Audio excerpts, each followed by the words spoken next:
Howdy friends, favorite farmer Steve, back for a much anticipated and long overdue better get to know garden video 2024.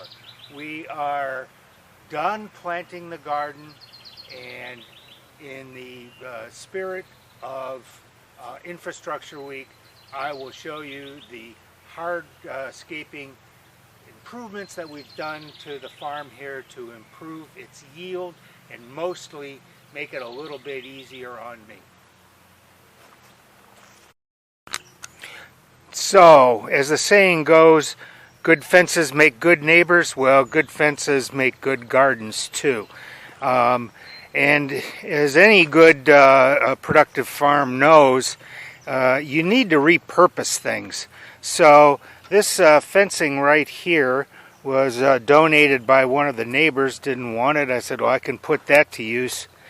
And those with a keen eye will remember these poles right here, these green poles, as being part of the tomato canopy. More on that later.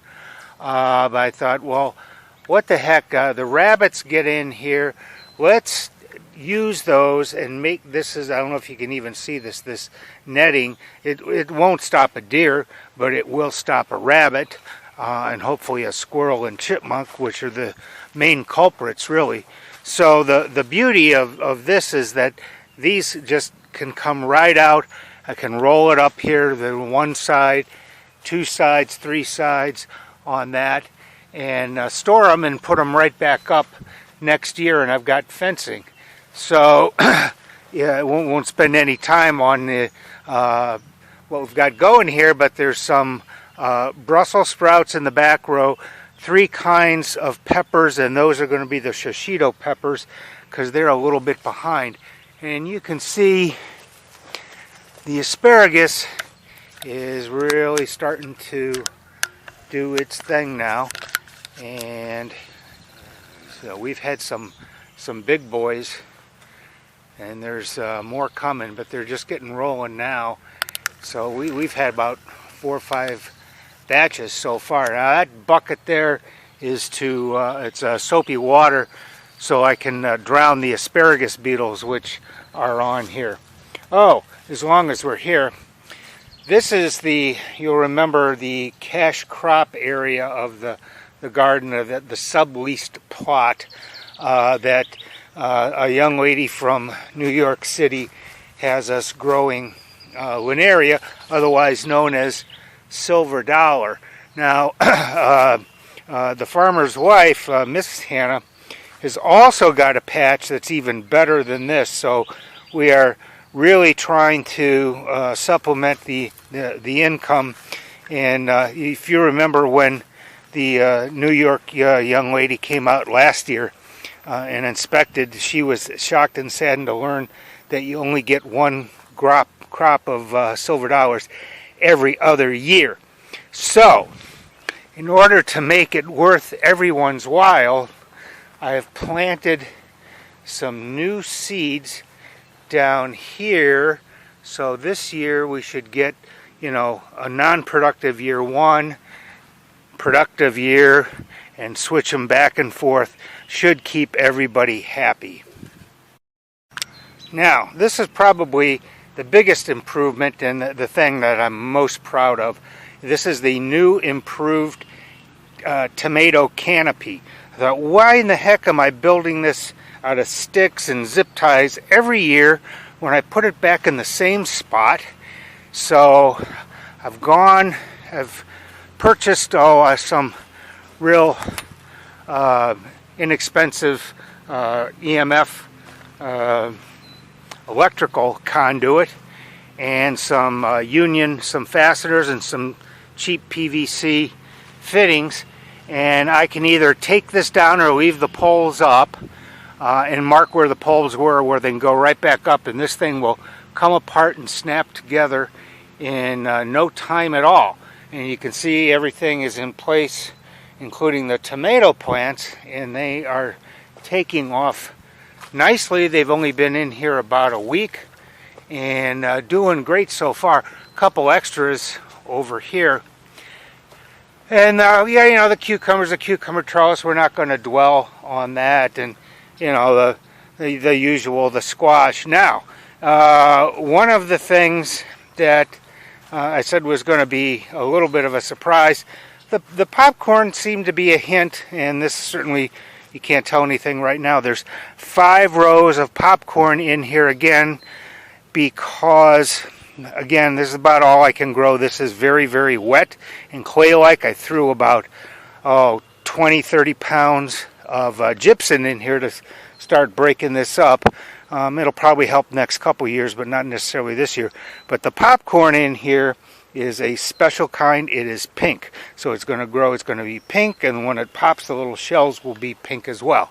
Now, here's another huge infrastructure investment, and this is the bee house, and this is for the solitary bees that like the leaf cutters and mud daubers and things like that. They haven't really found this yet, but one of our West Coast subscribers got me these bee houses a couple years ago, and bees as well. The problem is that when the bees came, there was nothing for them to eat, and they just scattered. So now I've put this up early to try to attract some of these bees, which are tremendous pollinators. Here's a fun fact. There are 20,000 species of bees in the world. 20,000. 4 produce honey. The rest of them are mostly solitary, although some do live in hives, but they don't produce honey. Most of them are tremendous pollinators, much more so than honeybees. So, trying to attack them would be a really good thing. So, they're also very particular. They want sun in the morning, so this faces where the sun comes up, warm up their little bee bodies. They fly out, they do their things, they come back in, they're protected from the rain, they're protected mostly from the wind. So I don't know what else a little solitary bee could want, but we're going to find out. There's none not here right now because there's nothing for them to eat. I'm hoping that when everything starts blooming, there's going to be enough things to attract them down here. But if not, I'll have to order some leaf cutter bees and make that their home. And then this is to keep birds and squirrels and stuff out. And yeah, we put the critter scam things out. These screamers are supposed to, when you see this green light, it is going through ultrasound and light show. They're supposed to keep deer and everything away.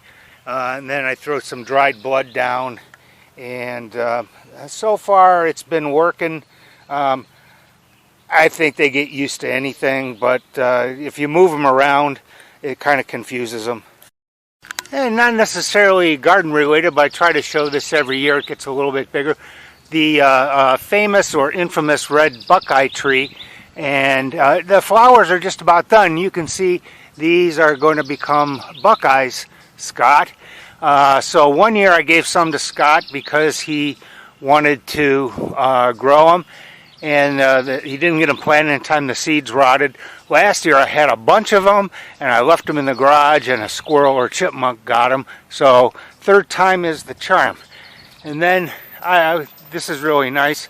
I've kind of cultivated these, some wild iris that have just kind of came up, and I've concentrated them and started another patch that's immature, so they're not going to bloom probably till next year. In addition to the central watering system and the semi-permanent, removable, replaceable tomato canopy, which I certainly will file a patent extension for, we have our mascot that I told you about a while ago. Now I can't leave this out because it is a highly water sensitive little guy. I don't know if you can see the lights are up here. I've showed this to you before. This was donated as a Christmas gift from the very grateful East Coast subplot leaser. I think to encourage and protect the linaria. So whenever possible, I am going to leave the this Shinto temple down here in the ground for it to do its thing with the linaria. Now, one last update. The mushroom log. It is finally rolling. Look at these. These are shiitakes, and most of them are growing out of the bottom, interestingly enough. Here's one coming out the top, letting that one go. But we'll be eating good and getting some steak tonight. I think I'll grill up some of those for the steak. So there you have it, folks. Those are the infrastructure improvements for 2024. Better get to know a garden. Next time, everything should be up. A lot more interesting to see. So until then, happy gardening.